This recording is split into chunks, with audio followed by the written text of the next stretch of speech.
भले चंगे, हष्ट पुष्ट और दुरुस्त रहे। हालेलुया। तो यहाँ भी वो क्या कर रहा है, प्रार्थना कर रहा है उपवास के साथ, और हमको बता रहा है वो, और इस्राएलियों के पापों को, मैं इस्राएलियों के पापों को जो हम लोगों ने तेरे विरुद्ध किए हैं मान लेता हूँ। मैं और मेरे पिता के घराने दोनों ने पाप किया है।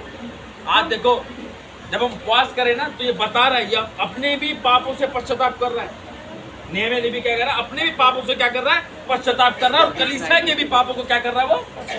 तो जब तुम उपवास के साथ प्रार्थना करो, अपने लिए भी माफी मांगो और दूसरों के लिए भी, हैं? जिन्होंने तुम्हारे साथ बुरा किया उसके लिए भी प्रार्थना करो, हैं? और अपने लिए भी आप प्रार्थना करो, उसके भी पापों का आप पश्चाताप करो, और अपने भी पापों से क्या करो, पश्चाताप करो। पूरी कलीसिया के लिए भी प्रार्थना करो, इनके भी पापों का पश्चाताप सबने मांगना है, सबने प्रार्थना करनी एक दूसरे के लिए। क्योंकि वचन क्या कहता है, एक दूसरे के लिए क्या करो, प्रार्थना करो। आज कोई है दूसरे के लिए प्रार्थना करता है? आज कोई नहीं दूसरों के लिए प्रार्थना करता, लेकिन अब हमने करनी है। हालेलुया। अब हमने करनी है, क्योंकि मैं भी करता हूँ, तुम भी करो। जैसा मेरा स्वभाव था वैसा तुम्हारा स्वभाव होना चाहिए, ऐसा प्रभु यीशु मसीह का वचन हमसे कहता है। और हमने तेरे सामने बहुत बुराई की है। हमने तेरे सामने, देखो क्या कह रहा है, हमने तेरे सामने, वो भी अंगीकार कर रहा है, कह रहा हमने तेरे सामने बहुत बुराई की है। और जो आज्ञा, विधियां और नियम तूने हम अपने दास मूसा को दिए थे, उनको हमने नहीं माना। हालेलुया। देखा, ये खुद अंगीकार कर रहा है। देखो, ये अंगीकार करना भी बहुत बड़ी बात है। ये प्रार्थना आपने करनी है ऐसी, जो तेरा दास प्रभु यीशु मसीह हमें समझाता था, समझा के चला गया, हमने नहीं आज्ञा को माना, हमें क्षमा कर, हमें क्षमा कर प्रभु यीशु मसीह। ये साल हम अपने पापों से पश्चाताप करते हैं। अगले साल में हम इन बुराइयों के साथ नहीं जाना चाहते, हम बुरे कामों के साथ नहीं जाना चाहते, हम बुरे ऐबों के साथ नहीं जाना चाहते। हम इस नए साल में आशीष के साथ जाना चाहते हैं। परमेश्वर, हम चाहते तू हमारा हाथ पकड़कर इस नए साल में प्रवेश करे हमारा, ताकि हम आनंद के साथ अपने जीवन को व्यतीत करें और तुझ में होके व्यतीत करें। हालेलुया। जब हम मांगेंगे तो ही हमको मिलेगा। और उस वचन की शुद्धि ले, उनको हमने नहीं माना।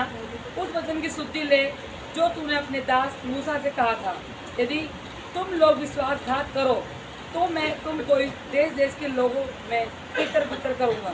परंतु यदि तुम मेरी ओर फिरो और मेरी आज्ञा मानो और उन पर चलो, तो चाहे तुम में से निकाले हुए लोग आकाश की छोर में भी हों, तो भी मैं उनको वहाँ से इकट्ठा करके उस स्थान में पहुँचाऊंगा जिसे मैंने अपने नाम के निवास के लिए चुन लिया। हालेलुया। क्या कह रहा है, परंतु यदि तुम मेरी ओर फिरो और मेरी आज्ञाएं मानो और उन पर चलो, तो चाहे तुम में से निकाले हुए लोग आकाश की छोर में भी हो, तो भी मैं उनको वहाँ से इकट्ठा करके उस स्थान में पहुँचाऊंगा जिसमें मैंने अपने नाम के निवास के लिए चुन लिया है। हालेलुया। सबके लिए प्रार्थना करनी है इन उपवासों में। ये बात ध्यान रखना, जो उपवास में जाएगा वो घर पर आएगा प्रार्थना में 1 तारीख से। ठीक है, 1 तारीख से कोशिश करेंगे हम लाइव चलाने की। 21 तारीख तक, 1 तारीख से 21 तारीख तक लाइव चलेगी। कोशिश करेंगे हम पूरी चलाने के लिए, क्योंकि हमारा कैमरा मैन नीचे एग्ज़ाम चल रहा है अभी, दिसंबर तक इसके एग्ज़ाम है, अक्टूबर से बिजी है थोड़ा ही। तो हम सोच रहे हैं कि देखेंगे, कोशिश करेंगे पूरी हम इसको 21 दिन कंटिन्यू चलाने के लिए। जो लोग दूर रहते हैं, जैसे ये सिस्टर है जो नागलोई से आती है, तो हम चाहेंगे कि भाई ये ऑनलाइन जुड़ जाए तो बेस्ट रहेगा, औरों को भी बिठा लें वहाँ पे और बेस्ट रहेगा। क्योंकि ये उपवास की प्रार्थना वाकई ये बहुत आशीष भरी होने वाली हम सब के लिए। हालेलुया। और अब वे तेरे दास और तेरी प्रजा के लोग हैं, जिनको तूने अपनी बड़ी सामर्थ और बलवंत हाथ के द्वारा छुड़ा लिया है। हे प्रभु, विनती यह है कि तू अपने दास की प्रार्थना पर और अपने उन दासों की प्रार्थना पर जो तेरे नाम का भय मानना चाहते हैं कान लगा, और आज अपने दास का काम सफल कर और उस पुरुष को उस पर दयालु कर। मैं तो राजा का प्याऊ था। हालेलुया। परमेश्वर का धन्यवाद करते। मैं ये कुछ आयतें लिखवा रहा हूं, उसको फटाफट लिखेंगे जरा मेरे,